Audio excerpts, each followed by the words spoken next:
Hello बच्चों, कैसे हो आप सब। देखिए आज हम कुछ नया लेकर के आए हैं आज की इस वीडियो में। और वीडियो में बहुत इंपॉर्टेंट 20 क्वेश्चन लाए हैं बायोलॉजी के, जो कि आपके डिफरेंट एग्जाम में आने वाले हैं। तो इनको देखना, और अगर वीडियो अच्छी लगे तो शेयर कर देना चैनल को और सब्सक्राइब कर लेना। तो देखिए पहला क्वेश्चन है हमारा, धमनी शिराओं सहित रक्त परिसंचरण तंत्र का अध्ययन विज्ञान कौन सी शाखा में किया जाता है। तो यहाँ पर चार ऑप्शन है हमारे पास, हिमेटोलॉजी है, एंजियोलॉजी है, मायोलॉजी है और ऑस्टियोलॉजी है। तो सही जवाब जल्दी से लगाएं।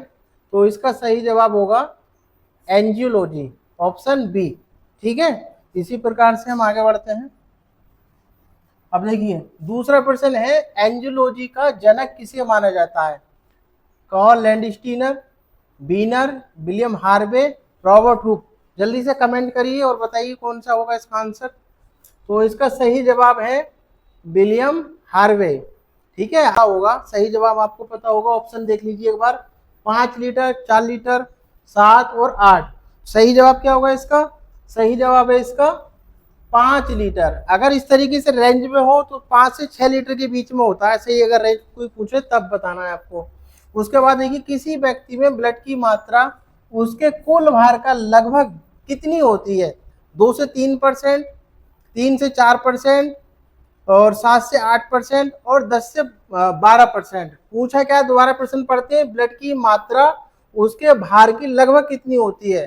तो लगभग होती है इसकी 7 से 8%। ठीक है, तो ये याद रखेंगे हम। उसके बाद अगला प्रश्न देखिए, ब्लड का पीएच मान बहुत यूनिवर्सल क्वेश्चन है, बहुत विभिन्न सारे एग्जाम में पूछा जाता है, टेट वगैरह में, और आप रेलवे अगर तैयारी कर रहे हैं तो उसमें भी पूछा जाता है। तो हमें याद रखना है ब्लड का पीएच होता है 7.4। ठीक है, ये भी बहुत इंपॉर्टेंट क्वेश्चन है। ब्लड किस प्रकार का ऊतक है।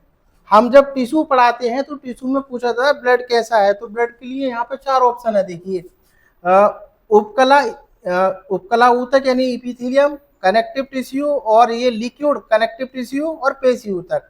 तो सही जवाब होता है हमारा तरल संयोजी ऊतक है ब्लड। तरल क्या है? तरल संयोजी ऊतक होता है ब्लड। इसको आप याद रखेंगे। अगला प्रश्न देखते हैं।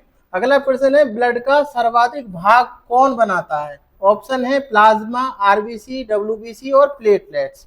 जब ब्लड पढ़ते हैं तो हम इन चारों के बारे में भी पढ़ते हैं। तो यहाँ पर आप बताइए थोड़ा सा क्या सही जवाब होगा। तो देखिए ब्लड का सर्वाधिक जो भाग बनाता है वो बनाता है प्लाज्मा बनाता है। सभी ब्लड से रिलेटेड सवाल हैं आज, बहुत इंपॉर्टेंट टॉपिक है, तो इसको आप थोड़ा ध्यान से सॉल्व करें। उसके बाद है, ब्लड का कितना प्रतिशत भाग प्लाज्मा बनाता है। तो याद रखेंगे ब्लड का कितना प्रतिशत, 55% भाग प्लाज्मा का बना होता है। ठीक है, अगला सवाल। उसके बाद देखिए, प्लाज्मा में जल की मात्रा। प्लाज्मा में जल की मात्रा होती है 90 से 92%। इसको आप थोड़ा, कौन सी प्रोटीन मानव शरीर के अंदर रोग प्रतिरोधक क्षमता। तो यहाँ पर रोग प्रतिरोधक क्षमता पूछा क्या है, प्रोटीन पूछा है, थोड़ा सा ये भी ध्यान रखेंगे। तो ये ग्लोबुलिन जो है प्रोटीन, ये काफी प्रतिरोधक क्षमता का तरह काम करती है। उसके बाद प्लाज्मा में सर्वाधिक मात्रा में पाई जाने वाली प्रोटीन है।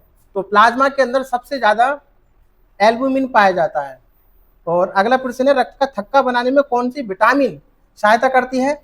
तो देखिए बहुत आसान सा सवाल है यहाँ पर। विटामिन के बचपन से पढ़ते हुए चले आए हैं, तो आप विटामिन के लगाएंगे, जिसका फाइलोक्विनोन इसका रासायनिक नाम होता है। इसको आप याद रखना। और कुछ प्रश्न और है हमारे पास, कौन सा तत्व रक्त में थक्का बनाने में। यहाँ पर दोबारा प्रश्न पूछ लिया है, लेकिन यहाँ पर कुछ एलिमेंट दे रखे हैं, जैसे कैल्शियम, मैग्नीशियम, सोडियम, पोटेशियम।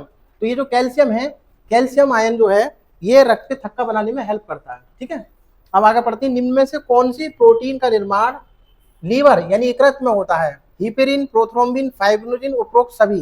तो यहाँ पर उपरोक्त सभी का निर्माण किसके अंदर होता है, लीवर के अंदर होता है। तो आप याद रखेंगे। तो इतने ही प्रश्न हैं आज।